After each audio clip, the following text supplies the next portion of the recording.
Сайн байцгаана уу ирэх хүмүүст найзуудаа. Манай Эне подкаст маань 11-т буюу цоо шинэхэн дугаараа та бүхэндээ уламж дэсээр хүүхдийн урлан бүтээгдэхүүний урд байрлах намаас ресторанаас хүрэхэд бэлэн байна. За өнөөдрийн зочныг танилцуулахад маш их таатай байна. Миний хүндэлж явдаг уран бүтээлч найз маань урилгыг минь хүлээж аваад надтай энэ сайхан урлагийг тойрсон халуун дотн яриа өрнүүлэх гээд сууж байна да. Та бүхэндээ танилцуулахад Сарны чулуу дуу бүжгийн чуулгыг үүсгэн байгуулагч Монгол улсын урлагийн гавьяа зүтгэлтэн Саран чимэг маань хүрэлцэн ирээд байна. За сайхан хаварчж байна уу? Энэ их олон баяруудыг нийлүүлээд баярын мэд хүргэчихье. Баярлалаа, сайхан хаварчж байна. За үзэгч түмэндээ, сонсогч түмэндээ энийг сонсдог та бүхэндээ энэ өдрийн гайхалтай сайхан өдрийн мэндийг хүргье. За Сараа маань миний подкастын яг бүжгийн ертөнцийн төлөөлөл болгож хамгийн салхийг хагалж байгаа хамгийн анхных нь зочин байгаа. Энэ том ертөнцийг энэ том айлаас нэлээд хаалга тогшно гэсэн төлөвлөгөө байгаа. Тэгээд өнөөдөр Сараагийнхаа хаалгыг тогшчлоо. За тэгээд мэдээж хэрэг бид хоёрын яриа гол төлөв соёл урлаг байх нь тодорхой. Үүн дотор бол бүжгийн ертөнцийг нэлээд сөхөж ярина. Тэгээд яриагаа хэлхээс өмнө бас дахиад нэг амар чухал нэг баяр хүргэчмээр байна.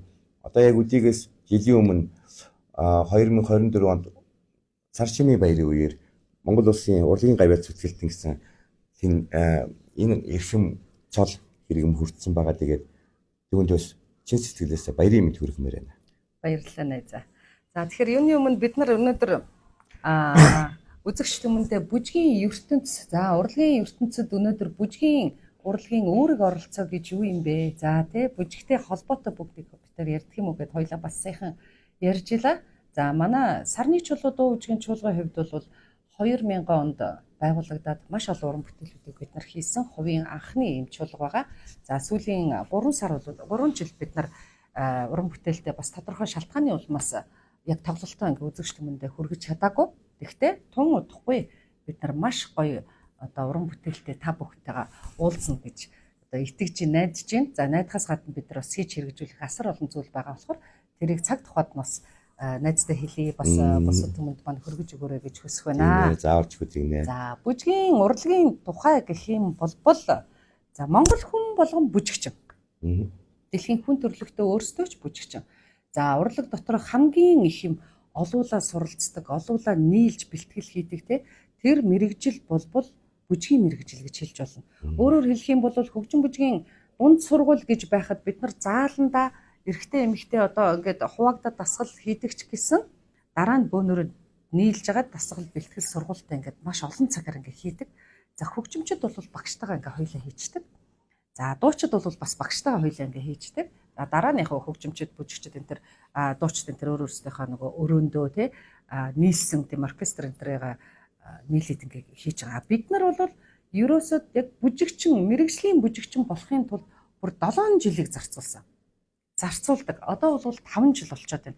Тэгэхээр мэрэгжлийн бүжигчин, уран сайханч, бүжигч, альсэл бүжиг сонирхогчд гэдэг маань өнөө цагт бол ерөөсөө хувь хүн дээр би аль нь байх хэрэгтэй юм бэ? Хэрэг би бүжиг сонирхдаг хүн байх юм бол за би тэр сургуультай юм уу альсэл дугууландаа юм уу ийм төрлөөр бүжигийн дугууланд явж болох нэ гэдэг. Одоо бол нээлттэй гоё болсон. За бидний багад бол яг 7 жил бол яг сурна. За энэ 7 жил сурахад манай анги 37 хүүхэдтэй байлаа гэхэд 24 төгсөж байгаа.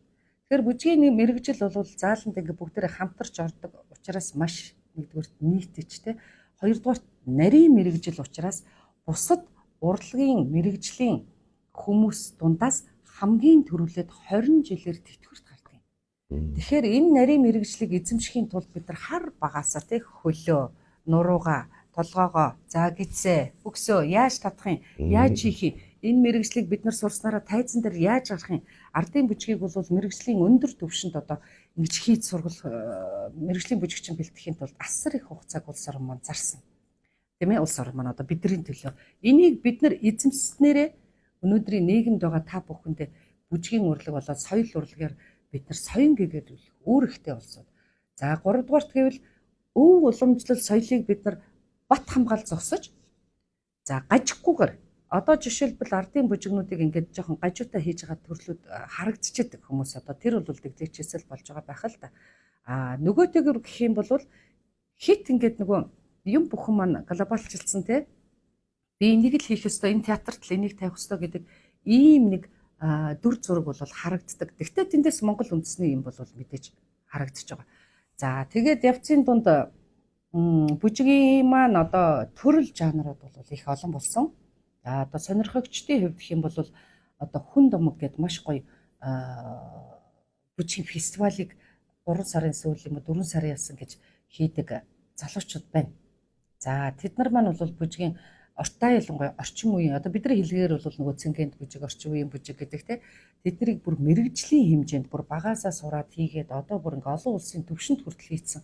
Дээрээс нь ганцхан одоо орчин үеийн цэнгэнтэй бүжиг биш те.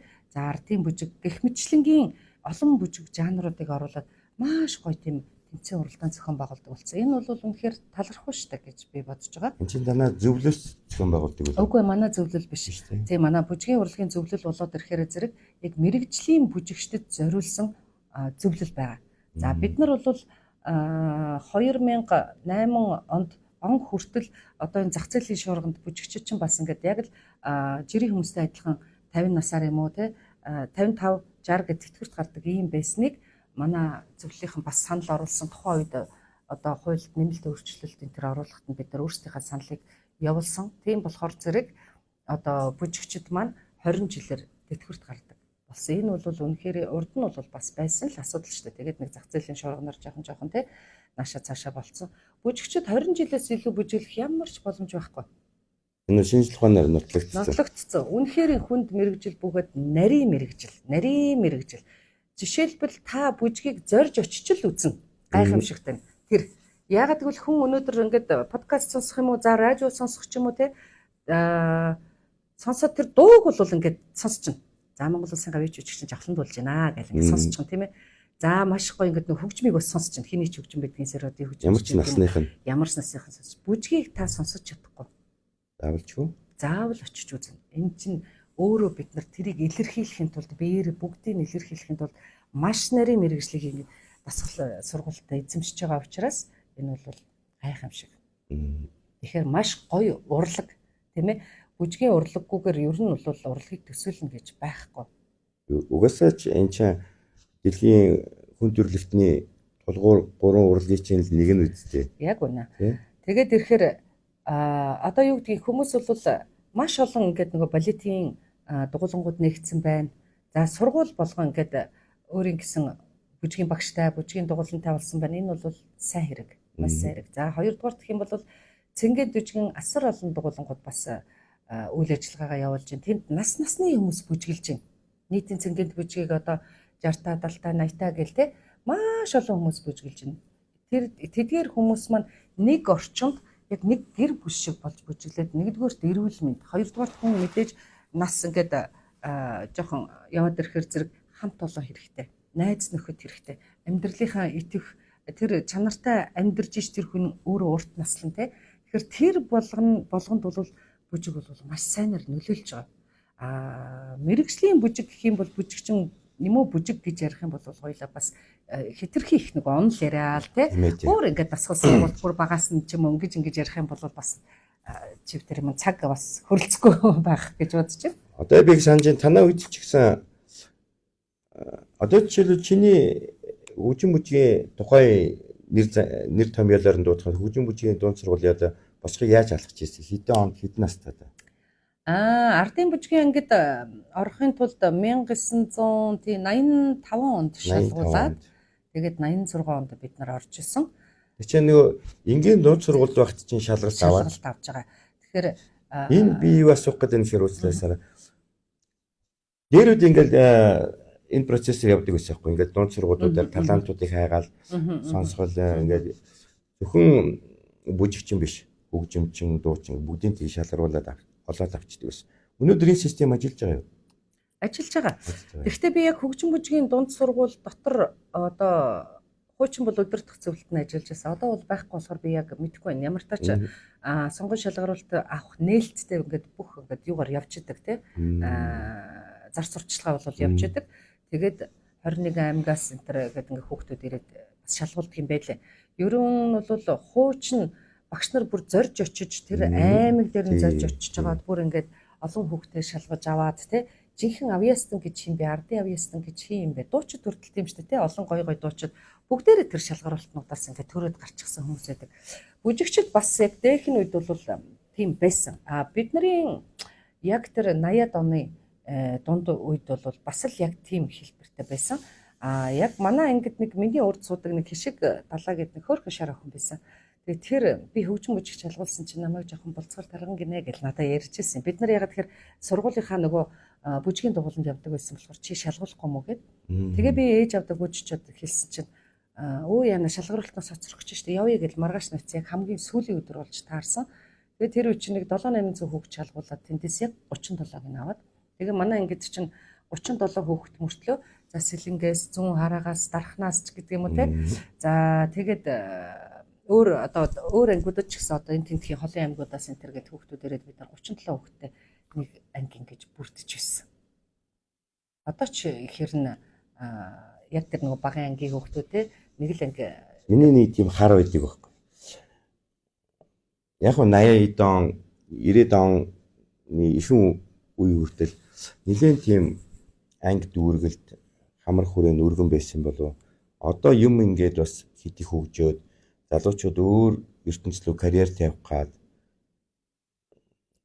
бас нэг тийм элсэлтнээрээ чамлахаар байт юм болов гэж бодогдоод байна. Хуучин бол ийм байсан. Бид нар 7 жил сурахдаа 11 дугаар ангид төгсөөл яг л мэргэжлийн бүжигчин болно гэд бүр сэтгэл 100% ч гэсэн те бэлтгэлтэйгээр тэгээд хамгийн мундгууд нь тэр театрт очино гэдэг ч юм уу ингээд хоорондоо бас ингээд хойрлогдоод нэг тийм дунд чинь бас хөөрхөн өрсөлдөөн байдаг л. Одоо болоод ирэхээр яг хөгжим бүжгийн Монгол Улсын консерваторийн хувьд бол тийм ээ хүүхдүүд 10 дугаар ангиад төгсөж байгаа юм. 12 дугаар анги. Төгөлдөр хорийн хүүхд 1-р ангиас 12 жил сурсан байх нь шүү дээ. Бүжгийн ангийн хүүхдүүд бол 7 дугаар ангиас 12 төгсөж байгаа. Тэгэхээр эдгээр тэрийгээ төгсөд 10 жилийнхаа 10 одоо бид нар 10 жил гэж яриад байгаа тийм 12-оо төгссөн диплом авчиж байгаа юм. Түүнээс цаашаа та бүжигчин болох уу? Уг нь тэнд бүжигчин болох гэж орсон шүү дээ бид нар тийм. Тэгтэл түүнээс цаашаа та бүжигчин болох уу? Бүжиг дэглээч болох уу? Бүжгийн багш болох уу? Цаашаа сурах нь хөгжим бүжгийн одоо консерватор дээр тийм нээлттэй ангиуд байж байгаа. За соёл урлагийн их сургуульд ороод бас бүжиг дэглээч болж болно тийм ээ. Багш болж болно ийм ангиуд байж байгаа. Тэгэхээр энэ дээр айгүй тийм нэг заг гараад идэг юм. Зарим эцэг эхчүүдийн хувьд одоо миний найз нөхдийн дунд ч гэсэн байгаа. За 12 дугаар ангид төгсгөд нэг хөрхөн тэгэл гоё яг мэрэгжлийн гоё бүжиглээд сурчсан тий. За хийлээ тоглоо сурчсан ч гэдэм 12 жил сурсан. Хөгжмийнхэн бас 4-5 жил сурсан болно. Энээс цаашаа өөр сургуульд явах гэсэн өөр ихтэй сургуульд явах. Ингээд одоо нэг ангид 30 хүүхэд төгсчихвэл тэр 30 дараагийнхаа одоо төвшөнд гэх юм уу да тий. Бүжиг дэглээч болох тэр төвшөнд арай очихгүй байна. Арай хагас нь ингээ гарч гээд ирэхээр зэрэг нөгөө багш нарын маань ингээд яг мэрэгжлийн бүжигчин болно доо гэдэг ингээ олон жил ингээ заачихсан нөр их хүч хөдөлмөрүүд байж гин. Хоёрдугаар гэх юм бол яг энэ нөгөө нэг нийгмийн яг энэ дунд нэг завсар байна. Яг л нөгөө бид нар шиг 7 жил сураад тэр театрт очиод мэрэгжлийн бүжигчин болно насан туршдаа ажиллана ч гэдэг юм уу те. Ийм нөгөө сэтгэл зүй бол байхгүй болцсон болохоор би тэгдээ тэргүй 12-д төгсчихсэн цаашаа би бүжиг дэглээч болно уу? Би их сургуульд ороод хуйлж болно уу? Тэ тэр бол хамаагүй гэдэг. Тэгэхээр энэ маань өөрөө мэрэгжлийн ингээд тэр хүүхдэд диплом нь бол өгчөж байгаа юм. Мэрэгжлийн сургууль төгссөн гэдэг. Гэтэл бас яг дугууланд бас 12 жил 10 жил явчихсан хүүхдүүд бас байгаа. Гэхдээ мэрэгжлийн бол биш те хөгжим бүжгийн сонирхогч тэр юундаа сургуульдаа орж сураагүй болохоор тэгэхээр яг бүр эцэг эхчүүдэд гэж хэлэхэд энэ хүүхэд яг цэвэр урлагийн хүн юм а гэвэл зайлшгүй тэр сургуулийг төгссөн бол дараагийнхын шатанд авчрах хэрэгтэй байна. Тэгжээж мэрэгжлийн гэдэг яг үндсэн үгний үнд цэн нь өөрөө гарч ирэх юм байна. Дундаас нь гараад зүгээр юм сурчаад гараад те өөр тийшээ гадаад явлаа өөр мэрэгжил эзэмшлээ гэвэл хайран байгаа үү? Тэгээд бас амьдралынхаа 10 жилийг нэм зарцуулчаад тэгээ өөр зам хүүгээ явуучих чинь. 3 дугаарт гэх юм бол театрууд ч бас ингээд мэрэгжлийн уран бүтээлч нар дутдаг шүү дээ. Яг энэ сэдвийг би асууя гэж бодож ирсэн. Боловсон хүчний та. За ингээд улсын байгууллагууд байна. За хувийн байгууллагууд байна. Театрууд зөндөө нэгдсэн байж. Боловсон хүчин хэр хүрэлцээтэй байд юм бэ? Энэ боловсон хүчний тухайд гэх юм бол одоо Монгол улсын консерватори төгсөж байгаа бүжгийн мэргэжлийн бүжигчид гэж байна. Дараа нь соёл урлагийн их сургууль төгссөн бүжигчид гэж бас байна. Хоорондоо энэ хоёр маань мэдээж зааг ялгаа асар их байгаа. Гэхдээ юуны ялгаа? Мэргэжлийн хувьд ялгаа байгаа. Ягаад тэгэхээр соёл урлагийн их сургууль чинь тийм жоохон багтнахгүй байгаа шүү дээ. 12 дугаар ингээд төгсчөөд тийшээ орж байгаа бүжигчин босгоч хүн байна. Ихэвчлэн тэндээс бүжгийн багш мэргэжлийн хүмүүс гардаг. За дэглэгч нар бас гарч байна. За консерваторийн хувьд гэх юм бол багасаа сурцсан чи яг л нөгөө хүний бие ориг нийцэм чи өөрөө тийм шүү дээ. Цаанаасаа ингээд тийм мэргэжлийн бүжигчин болох 11 наснаас ингээд 17 нас хүртэлх энэ хооронд бид нар бүх юм бүр ингээд ясмахаараа мэдрээд те ингээд сурцсан. Тэгэхээр ийм юунууд бол хоорондоо жоохон ялгаатай хийдийч театрт бол очиод харахаар бүжигчд бол байна. Байхгүй ш байна. Зүгээр дутагдчихж байгаа нь хаана дутагдж ийн гэхэр зэрэг дуурийн театрын балет дутагдчихж байна. За нэг хэсэг ингээд нөгөө гадаадад Оросд сурж агаад ирээд тий балетын театрт ажилладаг байсан бол одоо хөгжим бүжиг төгссөн хүмүүс тэнд ажиллаж байгаа. Тэгэхдээ нэг жил нь одоо балетын анги, дараа жил нь ардын бүжгийн анги гэж авдаг болохоор тэр балетч бас дундаас нэгэд орхид гарч байгаа хүн байна, өвдөөдтэй гарч байгаа хүн байна. Янз бүрийн шалтгааны хүмүүс байгаа учраас миний харснаар бол тэнд боловсон өвчин маш бага. За ардын бүжгийг бол хүмүүс харин өөрсдөө ч авьяастай за мэрэгжлийн яг хэмжээнд бүжигчд гэх юм бол харьцангуй гайгүй. Тэгтээ дутмаг. Ерөнхийдөө ер нь баг зэргийн жоохон мэрэгжлийн бүжигчд дутагдaltaй явдаг гэсэн. Армийн ансамбл бол бас дутмаг хэдий ч бас их гоё нөгөөдөл ингээд бие бинийгаа нөхөд орж ирдэг ч юм уу.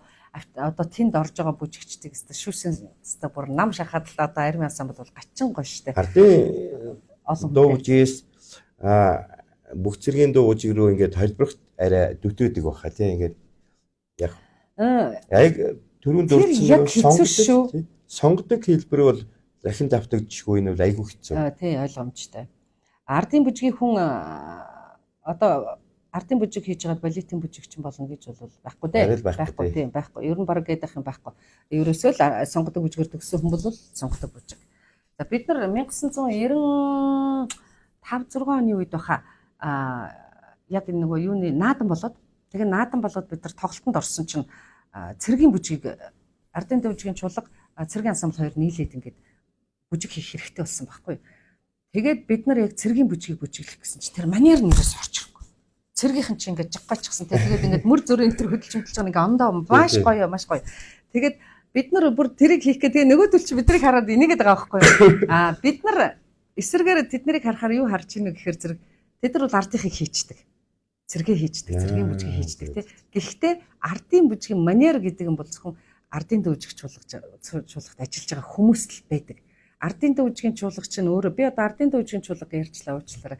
Яг тэгэхээр саяхан нөгөө 75 жилийнхэн ой боллоо.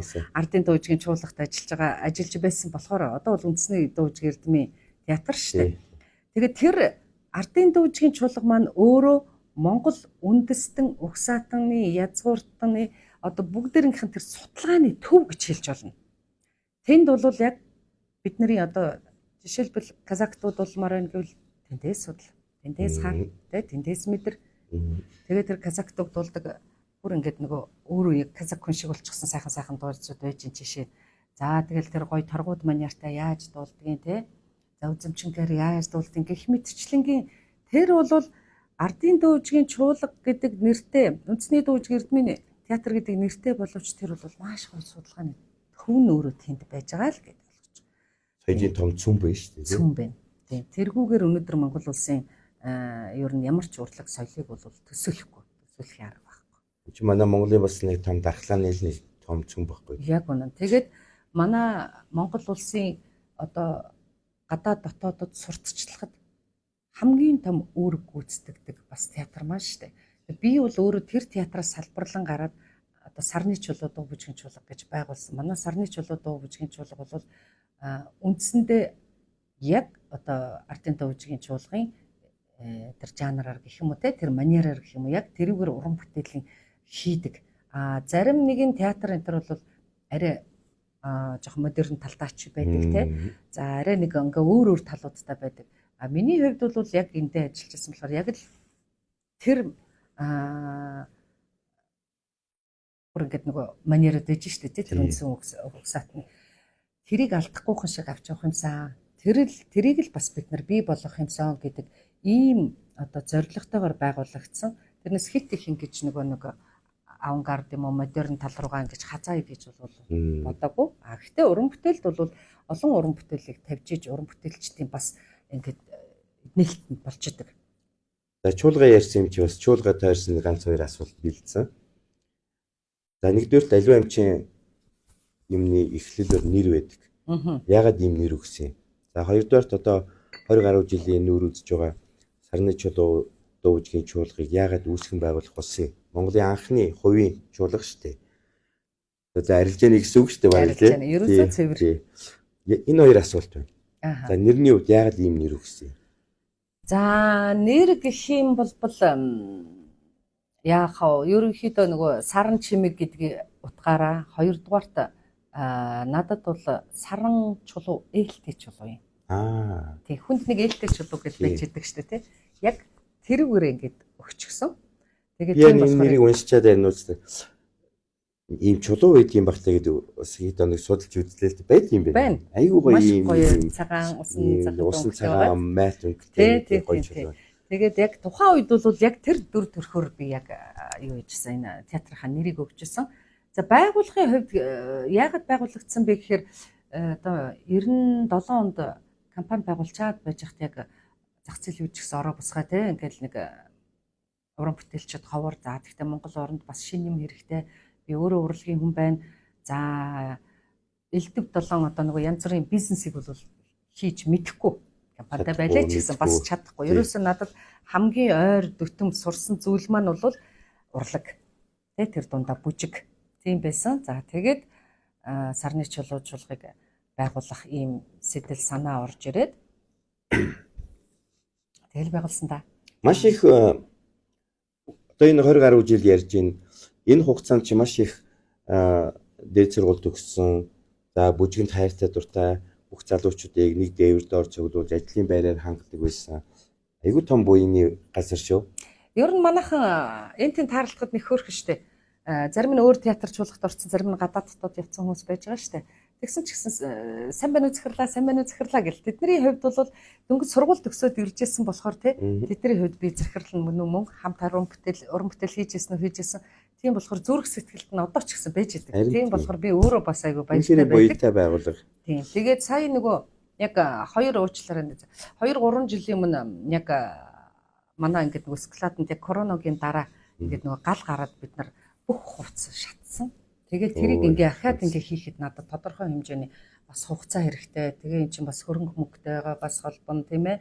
3 дугаарт гэвэл бид нар хувцас хийгээд тэгээд дараагаар нь бас ахаад уран бүтээлүүдэд бэлтэнэ гэд цаг хугацааны хувьд нэг жоохон тийм асуудал болцсон. 2 жил болчлоо. Тэгээд хувцснуудаа хийж эхэлж гин тийм болохоор зэрэг яг бэлэн болсон үедээ ахаад тоглохгүй болбол миний нэг тал байдгийн. Би ерөөсөө өөрийнхөө юм хийлээ. Эн чинь одоо миний театр, миний л юм болохоор бүх юм 100% болгож иж хийхгүй бол энэ тэндээс хувцсахгүй байх юм уу те янз бүрийн хөгжим гоох юм уу би бол тэгж чаддаггүй байхгүй. Яг зөв. Тийм болохоор зэрэг ерөөсөө ингээд ахаад ингээд эхнээс нь ингээд бэлтэж байгаа. Тэгэхээр энд бол хугацаа хэрэгтэй. Ягаад тэгэхээр надад мэдээж хэрэг юу байхгүй юу гэдэг л нөгөө ивент итгэгч гэдэг юм уу те өөрөө би дуртайтай хийж байгаа. Хамтарч ажилладаг хүмүүс нь бас дуртай. Бүгдээрээ урлагт дуртай, хайртай Монгол орноо маш гоё өндөр түвшинд энэ соёл урлагийг хөгжүүлээд хамгаалаад аваа явах юмсан гэдэг ийм л бодолтой юу. Энэ их авууштай чанар шүү. Сайхан тий үнэхээр. Тий. Чи хугацаа алдахгүй. Тэгээд үнээс элдвангийн юм гоохгүй зардал багасна. Тэгнь. За дээрэс нь аливаа нэг театр хувьч бай, хувьсгалч бай, чуулга коллектив гэж ярил л да ингээд нэг баг хамт олон бүхэл бүтэн концертын хэмжээний репертуартай болно. Ийм бүжигтэй, дэглэлтэй, жүжигтэй, балеттэй болно гэдэг чинь. Энд чинь зөвхөн нэг хүний ажил биш байхгүй юу? Энд чинь ингээл одоо түрүү ярьлаа ингээд хувц сунар, тайз, декорац, хөгжим найруулга маш том баг ажиллаж ийж энийг чинь бий болгодог учраас энэ багийг чинь цуглуулна, дахиад бүх юм хийн гэдэг чинь. Тэгэхээр хугацаа хэрэгтэй байгаа. Бид нар бол ер нь 120 зургуулаа байсан. Тэгээд тий 120 зургуулаад тэр уран бүтээлийг гаргахын тулд ингээд ажиллаж байлаа шүү дээ. Уран бүтээлчтэй чи хар дахиад ойдлчин гээд байж гин гутал хийж байгаа хүн байна, малгай хийж байгаа хүн байна, тайсны хүмүүс байна, жолооч байна, тогооч байна гэл ингээл олуулаа болохоор тий. Тэгээд сүүлд бид нар хүүхдийн ордон дээр 54-лээ тоглож эхэлсэн. Тэгээд байжгаад одоо бол ямар тач уран бүтээлийнхаа хувцснуудыг гаргаад эргээд уран бүтээлчд маань цугларна бэлтгэлээхийн тэгжиж тоглолт маань ингэж явагдах хэвээр. Чанар ерөөс аливаа юмд чинь бас нэг чанартай байхгүй болвол тий зүгээр нэг яадгийн нэг театр байгуулчихсан тий. Тэгээд би одоо 103 сар нэг жуулчдыг ирэхээр тоглож энэ тэнтэй сувц цуглуулаад тоглож ч гэдэг юм байж болохгүй. Тэгэх юм бол бидний өөрийн чинь бидний тий яг зорьсон зорилго буюу уран бүтээлийн манд бодлого өөрөө алдагдана. Тэрний оронд тоглохгүй байсан тэр. Яагаад тоглохгүй байгаа юм? Яацын ийцэн дампуурц юм уу? Яасан ийцэн гэх хүмүүс асуудаг. Нөө үгүй. Хийч юм. Явж гин. Тэ энд чинь хугацаа хэрэгтэй.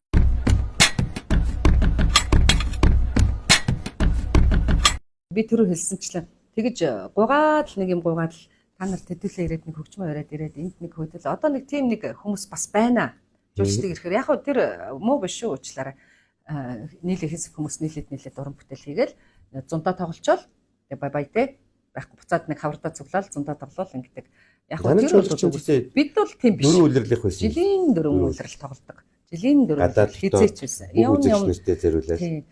Тэгээд театартаа байхдаа маш олон гой нэр хүндтэй уран бүтээлчдтэй хамтарч ажиллаж байсан. За манай Монголын сор болсон одоо манай Сөхөө Өгшвэн Хөдөлмөрбаатар те. За Арми ансамблууд ганчмаг багш ч гэдэм үү. За Талигач Монгол Улсын гавьяач жүжигч Навчаа багш маань. За гавьяач жүжигч Эрдэнэ Булгангай гэдэг. За тэгээд ардын дуучин чуулгын концерт мистер байсан Дэлгэрмаа багш. Их мэдлэнгийн маш олон хүмүүс надад зөвлөгөө өгөөд яг гой бүр команд болоод маш гоё бүр уран бүтээл ингэ цэгцтэй хийж эхэлсэн. Энэ бол одоо үнэхээр би бол маш олон талархаж явдаг. Түрүүн хэршиг далаа гэдэг хальт дурдаад өнгөрлөө намайг хөгжим бөжигт ороход тийм. Тэр бүсгүйтэй нэг уулзах юмсан гэж боддог. Би маш их талархаж байна өнөөдөр хүртэлтэй. Тэгэхдээ би тааралдаг байгаа. За сарны чулуучуулгыг бүтээхэд одоо саяны дурдсан болоод өшөө дурдаагүй байгаа маш олон хүмүүс байгаа. Би тэднэрт үнэхээр их талархаж явдаг. Энэ олон хүмүүсийн хүч, сэтгэл, дэмжлэгээр сайхан чуулга маань бий болсон. Уран бүтээлчид өөрсдөө халуухан те. Үнэхээр цоглог залуучууд тэгэл урлагийн ажлыг хүмүүс бол залуу хүний ажил л гэдэг. Тэр тусмаа бүжгийн маань ажил бол бүр залуу хүний. Тийм байгаа үстэй. Бид нар чинь 18-т бүжиглэлээ 38-т тэтгэврт гарна 20-т бүжиглэлээ 40-т тэтгэврт гарна өөр арга байхгүй. Тэгээд дараа нөгөө театр чуулгуудын ой болохоор ингээл тэнд ажиллаж байсан хүмүүс эргэж очиж бас ингээл нөгөө тоглолтонтой ингээ ордог. Саяхан би Ардын дуучин чуулгын 75 жилийн ойн концерт сая энэ 2 дугаар сарын 21 22-нд боллоо л да. Тэгээд үдсэн манай бүжгийн ахмадууд бол өстой сайхан бай цоглог. Одоо 70 гарцсан, 80 хүрж гин, 60 гарцсан тий 50 гарцсан, 40 гарцсан. Тэгэхдээ бүгд нийлээд ингээ бүжиглэхэд тэнд ямар гоё тэр манер, тэр ямар гоё ерөөсө тэр нам төрх алдагдахгүй. Тэр эгч нар маань бол хэлж байгаа нь бол ерөөсө хуучны манераа алдаж болохгүй. Тэгжиж энэ бүжигч оршин тогтнож байгаа шүү. Одоо хатад гэл сайхан бүжиг шүү дээ. Хичнээн сайхан намтай. Тэрийг ингээд савсганж хөдөлж болохгүй үстэй. Тэгэхээр тэднийг ингээд уран бүтээлийг харахаар хүмүүс ээж минь бүжиглж байгаа, аав минь бүжиглж, ах минь бүжиглж байгаа гэж очиж үзэхээс илүүтэйгээр те жирийн үзэгчд одоо бас очиж үзээд тэр хүнийг үзэж хахад ямар гоё юу тэр булгаг хийж хахад зөргөө ах ямар гоё юу гэл ингээд одоо дурсаж ярих жишээтэй те гайхамшигтай сайхан одоо сэвждийн Сүхбаатар огшийн маань бүжгүүд гоё юм сэвжид гоон тэгэлсэн тэр гоё намп төрх одоо хэрн ингээд үнэрч чинь хаяа тэр тоглолтуудыг бас ингээд сэргэж тоглож явах хэрэгтэй юм шиг санагддаг. Заавал ахмадуудаа биш л дээ. Гэхдээ ахмадууд маань 5 жилд нэг удаа тоглолтод орж байгаа болохоор туйлын баяртай байж байгаа байхгүй. Хөөх харин үнэхээр гоё байсан тэрийг үзээд. Тийм тэдний хувьд л аж аргал. Үнэхээр тийм тэр бол үнэхээр. Ахмадуудын ингээд яриаг хоёлаа ингээд зөвхлөө. Минийз одоо яг гэрээ би андуураагүй бол чиний яг ингээд анх хөгжим бүжгийн дунд сургуульд илсэн ороод яг мэрэгжлийн чин багш одоо гавьяат жүжигч ламжаагүй байсан. Окей, ламж багш бол театрт очсон хойно бид нартай хамт ажиллаж байсан. Бид нэг ярьжсэн тий. Дунд сургуулийн багш чинь юм байсан. Дунд сургуулийн багш бол Монгол Улсын урлагийн гавь зэтгэлтэн талигач болсон л доо Алтан цэцэг багш маань байна. За одоо бол бас урлагийн хав зэтгэлтэн манай оюун багш яг бид нарыг төгсгөөс 4 жилийн өмнө иржсэн. Ер нь бүжгийн хичээлч юм шүү дээ. Сонгодог бүжгийн нэг багштай. Ардын бүжгийн нэг багштай. Ардын тайзны нэг багштай. За тэгээд дээрэс нь түүхийн бүжгийн нэг багштай. За тэгээд одоо бол цэнгэд бүжиг гэж олж ийнүгүй тухайн үед ингээд баг зэрэгээр ингээд ордог байсан. Тэгэхээр багш нар болгоно долгор сүр манай гайхамшигтай бурхан багш маань долгор сүрэн багшин шав. За тэгээд энэ олон одоо Монгол улсын түүхэнд бичигдсэн энэ олон багш нараараа заалгаж ирсэн би бас азтай бид нар шүү. Бид нар үнэхээр азтай ийм хүмүүс байж байгаа. Яаж байгаараас мэрэгж төгөлдөр урмөр орно гэсэн. Оо төгөлдөр ур 7 хоногт 2 удаа ордог. Би тэгтээ айгүй муу байсан шүү дээ. Төгөлдөр хурдаа арай л гэж төгссөн тоо гэхгүй. Заавчгүй юм шиг үү те. Заавал орох хэвээр бүжигэнд орох хэвээр. Тэгээд одоо танаа ангид тухайд хэдэн хүүхэд байсан бэ? 37 хүүхэд байгаад бид нар 24-лээ төгссөн. За 24-өөс нь яг бүжгээрээ явсан хүн хэдэн байдгийг? 24-өөс эхлээд яг ингээд төгсөнгүүт байна. Тийш ингээд хуваарлагдаад театр чуулгуудад хуваарлагдаж ороод зарим нь мэдээж ганцг манзг гэж явсан байна. Тэгэл төд удалгүй явсаар гал цорын ганц бүжигчин өстө ганц тайчин ганцаардахгүй манай ангийн бачим өстө тэтгэртэй гарсан та. Бачимч хаана очлоо? Ардын төвжгийн чуулгад байсан. Би болохоор ингээ хувийн юм хийгээд ингээд би 3 жил бүжиглээд тэгээ явсан. Тэгээд манай ангийн бас орхон төвөө гоё штэ. 84 дугаар сургуулийн бүжгийн багш одоо болтол хийж байгаа. Бас мундаг бүсгүй байж байгаа. Их мэдлэнгийн бас байна. Тэгээ бас ихийнх нь гадаадд байдаг. Тэгээ тийм болохоор нэг уулзалтах нь ховор гэх юм уу да. Гадаад гэснээс одоо яг манай Монголын нэр сүрийг өндөрт авч яваа дайлангаа сонгодог бүжгийн балет гэдгийг том урлагийн одоо гоцод бүжиглж байгаа том залуучууд бас байх шиг байна. Европт байна. Солонгос, Японд байна, тий, Америкт байна. Одоо яг түрүүн ярьсанчлан энэ хүмүүс мэргэжлийн бүжигчид болцоход ууг нь ингээд Монгол улсын театрт ажиллаж байвал сайн байна л да. Ууг нь бол тэгдээ тэргүй тэнд хүн дутагдaltaй байгаа шүү дээ. Харагдаад байгаа юм. Гэтэл ингээд явчихж байгаа одоо тэгээд бид нар байлгаж чадахгүй шүү дээ. Хинч байлгаж чадахгүй те. Нөгөө тэгүр яг тэр мэргэжлийн одоо уран бүтээлчдийн театрт ажиллаж байгаа хүмүүсийн бас амжиргааг сайжруулах хэрэгтэй л дээ. Цалин мөнгнөөс ихсүүлээд л дээ. Бид нар чинь өглөө очиод ингээд дасгалаа хийн, дараа нь бүжгийнхаа бэлтгэлийг хийн, оройн тоглолтод орно. Үзэгч хүмүүстээ хамгийн сайн сайхан бүхнийг харуулахын тулд энэ мэргэжлийгээ сонгосон. За тэгчээд бид нар чинь одоо юу гэдэг би гадаад гарч энэ тэр театрт ажиллаа гэхээр үгүй гэж хэлж бас болохгүй байхгүй. Нэг маань өөр болчихлоо. Бид нар бол 86 онд хөгжим бүжигт орохдоо төгсөөд л хамгийн сайн нөх юм бол тийш орно л гэл зориг бүр тийм тодорхой байсан. Одоо ч юм бол ингээл хитрхи олон юм ингээ гараад ирсэн болохоор тийм сонголт ариун байна. Тэгээд хүл алдах явдал бас их байна. Одоо ингээд бүжигчин чи дайлуугаа ингээд сонгодог бүжгийн сонгоцсон дайлангаа охтууд амьдрал зохион хүүхэд гаргана тэгэл ер нь болохоо ичдэг баха тий. Тэр чинь бас ингээд би их зөв авч явах хэвээр нөгөө л уран нуграач чиг л ер нь яг л адилхан да. Дэглэм их сайн тий. Одоо ардын бүжигчин байна уу, цэргийн ансамблын бүжигчин байна уу, дөрийн театрын бүжигчид байна уу, тэр аль нь ч хамаагүй бүжигчин л бол бүжигчин. Бүгд бэлтгэлээ хийдэг, бүгд гоё формтой байханд бол хоолоо хасна. Ер нь манай бүжигчдээс чинь олон хүүхдтэй хүн их ховор штэ. Ховор гэдгийг. Тэгээд тэр мэргэжлийн онцлог баха тий. Тэгээд тэд нар маань үнэхээр энэ тайсан тэр яг л тэр залуу насны л ажил юм чи яг л тэр хугацаанд 20 жилдээ л өстой амжиж бүхэл хүч чадал тий тэрийг л ажиллахгүй бол дараа нь бол үнэхээр үе мөч өвдөн тий мэдээж хурд бас саарна 40 гараад ирэхээр мэдээж 20 хүүхдүүдтэй уралдаад байх бас хэцүү л шүү дээ. Ер нь зүгээр одоо бүдүүлгээр ярих талаач гэсэн бас нэг тийм фрэш харагдхаа байлаа тий. За тэр нь ч гайгүй. Тэр нь бол гайгүй. Тэр нь гайгүй. Бас ч гэж нэг урлагийнхан маань өөрөөсөө би сайхан авч явдаг. Угсаа сурцсан болохоор ямар ч бүжигчин хандчихгүй шүү ингээл. Бодмон нэгээс Сүхбаатарын талбай ингээл Бахутка тэр ингээл нуруу үзих байгаа байдал хөл тавилт хандчихгүй байл юм дээ. Тэгэхээр гоё. Тогс шуу шиг л явж байсан шүү дээ. Ер нь тийм. Сайхан хаач харсан хөзөө мөзөө нуруу гар хуруу те бүх юм сайхан. Бас нэг имзэглүүштэй нэг асуудал байд юм асараа. Ягаад ингэж бүжиг гэдэг чинь жанраас үл хамааран ийм том ертөнцийн төр ингээд нэг тийм төдийлнэх хайр халамжаа одоо цагт шүү. Дээрүүд бол мэдээж харангүй өгдөг байсан.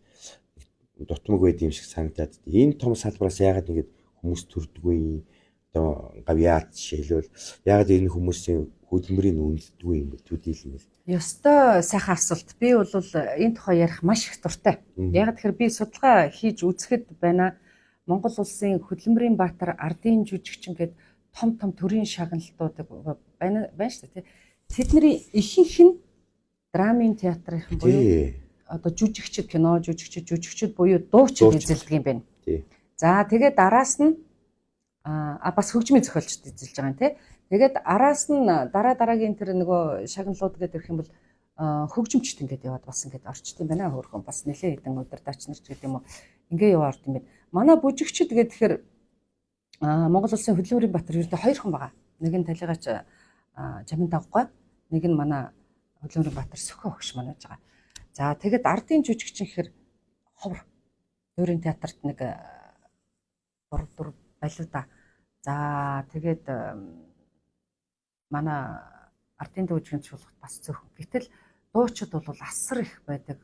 Жүжигчд кино жүжигчд зөндөө байдаг юм билээ. Тэгээд бид нар энэ талаар бас ингээд нийлээд ярилцаад бас техникүүдээ бас хөргөх газар ингээд дэмжээрэй, манай бүжигчдийг дэмжээрэй гэл ингээд хэлдэг. Эднэр чинь одоо түрүүний хоёлаа яриагаа эхлэхдээ ярьжсэн шиг бид нарыг ингээд сонсож чадахгүй хүн очиж харна штэ. Харна тийм үү. Тэгэхээр бүжигчд тэр болгоо ингээд хүнд ингээд харуулад юм уу ингээд байгаад чадахгүй үсттэй. Нэгдүгээр, хоёрдугаар гэх юм бол одоо үнэхээр юм бүр нэг хөдөлмөрийн баатарын хэмжээнд бүр хүрчихсэн. Тэр хүнд бол ардын жүжигчинч багтан тийм хүн бол нэг байна. Тэр бол Монгол улсын гавьяа жүжигчин Ламж багш байгаа. Цэргийн дуучин чуулган одоо зөвлөхөр ажиллаж байгаа. За тэгээд Ламж багш маань бол ардын дуучин чуулгад ажиллаж байсан. За хөдөө орон нутгийн театруудад ажиллаж байсан. Цэргийн дуучин чуулгад ажиллаж байна. Манай сарны чуулга дээр ирж хөрхөн бас айгүй их зөвлөгөө өгч байсан. Тэгээ энэ хүн Монгол улсын тухайн үед байсан 18 театрыг босголцоход бүр хүчин чармаалтаа гаргасан. Өөрөө бүр бүх бүжгүүдэд дэглэн, заан, багшлан. За одоо та бидний бол одоо санаж байгаа хамгийн сайхан бүжиг бол Болига гэдэг бүжиг байж хэрэгтэй ч гэдэг. Дараа гэдэг эмоц нөгөө морь эмэг сургаж байгаа эмэг сургагч гэх тийм бүжиг. Тэр бүжгийг тэр эрэгтэй гослол бүжиг. Тэр бүжгийг эрэгтэй гослол бүжиг дийлээд гараад ирэхээр бүжиг одоо гараагүй байгаа юм. Нэгдүгээр, хоёрдугаар Ламж багшийн маань Монгол улсад хийсэн одоо 90 гаруй настай гавьяа асар их маш гоё одоо тэр цэргийн бүжгүүдэд хийсэн тэр бүжиг бол үнэхээр Ламж багшийн бүжгүүгээр бол төсөөлхийн аргагүй. Хоёрдугаар гэх юм бол ардын төвчгийн чуулга дээр бас гоё бүжгүүдийг тавьж ирсэн. Өөрөө бас маш сайн бүжигчин. 1973 онд шиг санаж байна. Монгол улсын гавьяа жүжигчин хүртсэн гэсэн. Бүр 73 онд шүү. Одоо түүнээс хойш бараг 50 хэдэн жил өнгөрчөөд байна шүү дээ. Тэгэхэд яг энэ гавьяа шагналыг ярихаар хамгийн түрүүлж надад энэ Ламж багш бодогдоод идэг байхгүй. Одоо хэрн бүжигчтэй ингээд зөвлөө ярьж идэг. За хэрвээ үнэхээр энэ төр улс маань харж идэг одоо улс утгагүй ингээд цэргийн баяр боллоо тий. За материал нь бол бас дээр явж байгаа. Тэгэхээр зэрэг Ламж багш шиг эх орныхоо төлөө зүрх сэтгэлээр бүр 100 нас хүртлээр ингэж ажиллаж байгаа 90 гаруй нас хүртлээр ажиллаж байгаа хүмүүс бүжигт бас ховор штэ. Ийм хүмүүст яагаад хөдөлмөрийн баатрын өгдгөө юм бэ? Яагаад гавьяа шагналын өгдгөө юм бэ? Одоо тэр ардын жүжигчин чинь манай Ламж багш тул жижигнээ. Тэр мэрийг өгöd бол хэрэггүй штэ. Ер нь тийм ээ. Хоёрдугаар гэх юм бол бас яг тийм дөөрийн театр байна уу? Ардын дүүжгийн чуулгач байна уу? Энэ тэнд ер нь бүжигчин байхад манай бүжгийнхний гавьяа шагнал дэндүү бага байдаг. Дэндүү бага байдаг. Өөрөөр асуухаар материал дээр байгаа л гэдэг баггүй хүмүүс. Миний материал гэсэн юм. Ямар гоё юм бэ? Би бинээрээ ямар нэгэн байдлаар алтан гац авнаа. За би хөдөлмөрийн гавьяаны авнаа. За би урлагийн гавьяа жүжигчин болно гэл ингээл зөндөө материалууд явцсан байдаг боловч хараад ахад ингээл нэг дор ингээл харахад айгүй олон жүжигчид нэг дор бөөнөрөө гавьяа тавьж явах жишээтэй тий дуучид авч явах жишээтэй гэл өөр салбарыг одоо би мэдэхгүй шүү дээ тэр уул уурхай ч юм уу тий тэр салбарын хүмүүс бол авч байгаа. Гэхдээ нөгөө урлаг соёл урлаг гэдэг чинь өөрөө хүмүүсийг нүдэн дээр дандаа байнга байж идэг болохоор зэрэг яг л тэр хүмүүсийг нөгөө ТV-гээр илүү харуулж байгаа болохоор бусад салбарын хүмүүс урлагийнх их авлаа гэдэг бахал та. Гэхдээ урлагийнх нь дотроо бол манай бүжигчдийг илүү анхаарч харах хэрэгтэй. Энэ бол бүр зайлшгүй. Одоо үнэхээр юм яам тамгын газар нь тэр материалууд нь байдгийн болвол дараагийн шагналдаа тий бүжигч нэр энэ хүний саран жимгийн яриад байгаа үний юм уу али бүжигчдийг хараад үзье нэг судлаад үзье гэд статистик тоогоныг харчаарай. Өрөвдмөр штэ. Гэхдээ наацхан очиод тоглолтын нэг үзчихэл дээ. Үзэл харин тэг үзэх хэрэгтэй. Уран бүтээлийн тоглолтууд нь явж байна. Хоёрдугаарт яг уу зүгээр дуучин болцсон байлаа хүмүүс чинь тэгэл нийлээ сайхан тоглолт хийлээ тэдний буруу бол биш шүү дээ. Манай бүжигчд бүгдээрээ нийлээд одоо тоглолт хийж гин билетээ зарж гин үзэж гин тэгтээ харьцангуй олон биш. Өдөр болгон тэм тоглолт хийгээд байх тэд нар манайхан бол тийм хүмүүс биш өдөр болгон дуулаад идэх шиг бас бүжигчсэн тэгж чадахгүй. Тийм учраас л нарийн мэрэгжил гэж яриад байгаа юм. Тийм учраас л бүр хамгийн залуу насны хамгийн содон хамгийн одоо хэцүү мэрэгчлүүдийн нэг шүү дээ. Тэгээд л бид нар чинь 20 жил ажиллаад тэтгэвртэй гардаг юм дурдсан тэр бид нар гадагшаа гээсэн тэр авьяаслыг залуучууд гадаад театруудад бүжиглж байгаа. Бид нар чинь мэдээж хэрэг ингээ зах зээлийнхаа хууль дүрмийн дагуу тэгэл хаана илүү гонорар өгч जैन хаана илүү нийгмийн амьд хангамж нь илүү сайн тийшээ явчихж байна. Эдгээр залуучуудыг тэнд байгаагаас нь үл хамааран урамшуулах хэрэгтэй. Яг хийдэг насан дээр нь миний зүгээр санаа. Одоо эн чинь өөрөө ингээд айгүй насжилт богинтой мэрэгжил байхгүй. Тий. 20 жил хүн бүжиглээл зодог тайлна тэгэл багш болно нэг бол одоо тэтгэврийн хүн болно. Тий. Тэгэл зөвлөгч юм ингээл болно. Яг хийж бүтээх оргил насан дээр нь юмыг өгчөөч, урамшуулчаач. Тэр хүмүүс цаашаа ингээд ажиллаа хийхэд нь илүү том мотивац болж өгнө шүү дээ. Үнэ тийм ээ. Энийг л санааг л хэлэхгээл яг зөв баярлалаа. Маш гоё санаа байна. Тэгэхээр бүжигчин хүн госол бүжигчин байлаа ч гэсэн дандаа одоо нэг клип гаргаад ич чадахгүй шүү дээ. Тийм биз дээ. За дуучид хөгжимчд одоо юу гэдгийг жүжигчд энэ төр бол сайхан кинонд тоглож нэг тэнд клип хийдэг баг. Тэр гослол бүжгийг чинь тэр олон хүнд зориулж гослол бүжиг гэж байн гарч ирэхгүй. Ерөнхийдөө бол бүжиг гэдэг чинь өөрөө масс юм. Тийм масс ихтэй. Тэгчиж одоо ялваа тоглолтыг үзэхэд бүжиг гараал ирхэлсдэг. Хүү хаа гэхэл бүгдээрээ л ингээд гэл ингээд сэргэл ирдэг үстэй. Гослол бүжигчд бол байн гослол бүжиг тавина. Гэхдээ тэрүүгээр клип хийн гэж байхгүй бүжгийг бол маш хэцүү. За тэгээд бүжгийг тайзан дээр л үзсэн. Тайзан дээр үзчихэд тэр сайхан гоо сайхныг харах хэрэгтэй. Тэгэхээр үзэгч түмэн маань ч гэсэн бүжгийн концерт энэ тэнд болж байна гэвэл ваа ямар гоё очи гэд очдөг байх хэрэгтэй. Үздэг байх хэрэгтэй. Та тэндээс хамгийн сайн сайхныг л олж харж авч гарна шүү дээ. Одоо хүний амьдралд мэдээж урлаг гэдэг чинь үргэлж сайнаар төгсөж байгаа шүү дээ. Нөлөөлнө. Хүн ингэдэг үстэй дуу сонсоод зарим нь мартахгүй гэл нэг дуу байна. Нөгөөт нь марти гэл дуу. Тэгэхээр таны амьдрал тэр дуу одоо жишээлбэл та аль өнцгийнх нь хүн тэгж нэг харагдах хэмжээнд ингэ байж штэ. Хөгжмийг хүн бас ингэ сонсоол нөгөө ээжигээ сонсон. За дуу ч гэсэн ээжи минь нөгөө ямар аяглаа гэл ингээд сонсоод явахаар хүмүүс чинь нэрээ тэр урлаг талаас нь хараад ямар гоё юм бэ гэд хүн болгон гэрт чинь болгон нэг урлагийн хүн байж л байгаа байхгүй. Тэгэхээр энэ дуучдыг ингээд сонсоодохоор таны амьдралд ямар нэгэн байдлаар нөлөөлсөн үү? Сэтгэл догдлыг чи хөдөлгсөн үү? Бид нар чинь хүн шүү дээ сэтгэл догдлолтой амьдарч байгаа тий. Тэгэхээр энэ бүхнийг маань одоо зарим нэгэн хүмүүс ингээд шөмжлөлтэй хандж байгаа юмнууд бол харагддаг л да. Байх бахоо тэр бол байх бах. Тэгтэл бүжигчд бол та нарт тэгж харуулж чадахгүй. Бидний авьяас бол зөвхөн тайз юм аа тий. Тэгэхээр энэ тайзны дээр одоо бүжгийн концертууд болж байвал та нар минь үзэж байгаарай гэж дахин хэлмээр байгаа. Хоёрдугаарт гэх юм бол манай бүжгийн мэрэгжлийг дэмжиж байгаарай гэж бас хүсэх байна. Гуравдугаарт гэх юм бол сая маш гоё асуултуудыг асуусан манай энэ Ламжиг багшийн маань тухай Хөдөлмөрийн Баатар өгөх юм бол одоо Хөдөлмөрийн Баатар болгоосай энэ Хөдөлмөрийн Баатар болчих юм бол цэргийн дуужгийн Эрдмийн чуулган маань маш гоё нэр хүндтэй одоо алдартантай болно. Ер нь энэ салбар ер нь өөрөө тэр чигээрээ баярлалаа шүү. Бүр Монгол улсын бүх бүжигчд баярлана. Бүр үеийн бүжигчд баярлана. Энэ дотор бид баярч байгаа шүү. Тийм үнэхээр баярлана. Тэгээд ер нь цаг маань ер нь их төгссөн байна. Тэгээд өнөөдрийнхээ бас подкастыг бас гоё ирээдүйд харсан тийм яриагаар бас өндөрлүүлье гэж бодож байна. Манай Сараа маань одоо Монгол бид хоёр дөрөв ихэндээ бас дурдсан Монголын бүжгийн зөвлөлийг удирдах байгаа. Энэ зөвлөлийн маань ямар ажил хийж байна? Одоо энэ зөвлөлийн гадагшаа дотгошоо гадаад дотоод ямар ажлууд өрнүүлэх гэж байна? Энэ талаасаа бидний таймлаач. За тэгье. Манай бүжгийн урлагийн зөвлөл бол байгуулагдаад одоо нэг 17 жил болж байна. За бүжгийн урлагийн ялангуяа бид нар нөгөө мэрэгжлийн бүжигчдэд илүү их нөгөө давмгай гэх юм уу да тийм ээ хамтарч ажилладаг ийм байгууллага байгаа. За сүүлийн үед бол яг ингэж хамтарч бол ажиллана гэхээсээ илүү бүжигчдийгээ бид нар дэмждэг, дэмжсээрч ирсэн.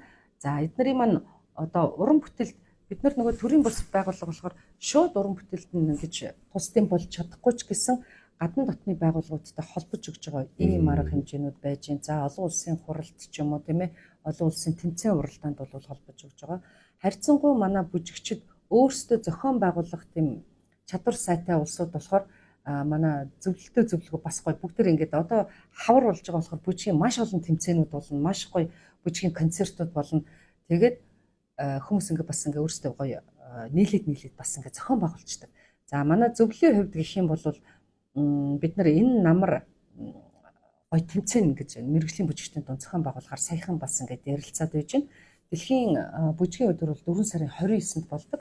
Энэ бүжгийн өдрүүдэд бол одоо бүх одоо сургуулиуд ялангуяа энэ хүүхдүүд тийм ээ хоорондоо одоо уралдахаас гадна бас тэр багш нарын ур чадвар гэж харагдаж байна. Хүүхдийн бүжгийг одоо том хүний насан турш хүмүүсийн бүжигтэй холихгүйгээр сүүлийн үед бид нар бол хүүхдийн бүжиг гэж ямар байх хэвээр бэ? Яг хүүхдийн бие хаа тэ сэтгхүү зориулсан ийм байлгаач. Тэгэхгүй бол хитрхи одоо нөгөө хүнд насан турш хүмүүсийн одоо жалан мармарыг хийгээд байвал хүнд үсттэй тийм. Энэ бүжгүүдийг жоохон хязгаарлах хэрэгтэй ч гэдэг юм уу.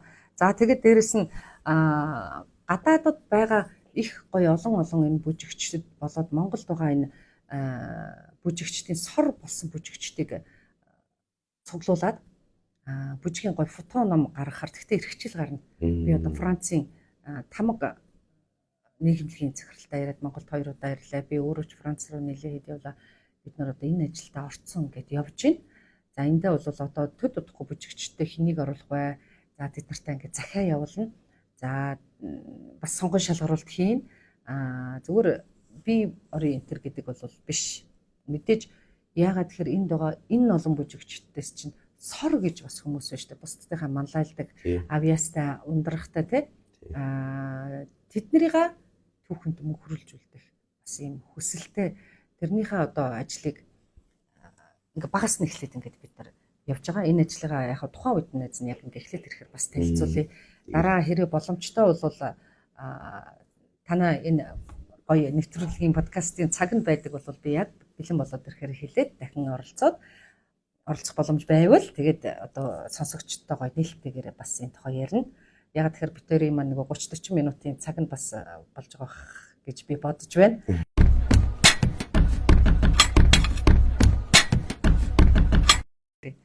Сайхан. За тэгээд мэрэгжлийн талаас нь ч ярьсан, сонирхогч талаас нь ч ярьсан, за өөр бүжгийн талаас нь ч ярьсан бай. Ер нь бүжгийн урлаг гэдэг маань өөрөө танд асар их хэрэгтэй. Та тэрийг өөрөө бүжиглэхгүй мэхэд таны өөр хүүхэд бүжиглээ гэхэд бас хэрэгтэй. Гэрт нэг хөөрхөн тийм цовоо хүүхэд байж байхад сайхан бидтэй. Зүгээр л энгийнээр аваад хэлцгээ. Ярихад бол ийм байна. За маш их баярлалаа. Тэгээд яг мэдсэн юм шиг сайхан гоё үгээр төгсөж байна сараа маань. Тэгээд ажихаа урилгыг авсан маш их баярлалаа. Тэгээд өнөөдрийн подкаст маань өндөрлж байна. Сараада одоо эрхэлж байгаа ажилд нь мэдээж хэрэг амжилт төсмөр нь ихийг бүтээгээрэй. За хувийн амьдралд нь эрүүл ихийг хамгийн гол нь хүсмээр байна. Тэгээд сайхан хавар цаг ирлээ. Би одоо Сараатай ингээд цорын гац подкаст хийгээд орхичихгүй. Одоо оны магадгүй 1 жилийн дараа ч юм уу Сараатайгаа ярьснаа дүгнээд хийсэн ажлаа бас тайлагнаад дахиад ингээд сууж байна. Баярлалаа. За энийг сонсдог хүмүүстээ та бүхэнд ад жаргал сайхан бүхнийг хүсье өрөөе. За энэдээ маш их баярлалаа. Уран бүтээл ажлын өндөр амжилтыг хүсье. Баярлалаа. За ингээд дараагийн дугаар хүртэл төр баяртай.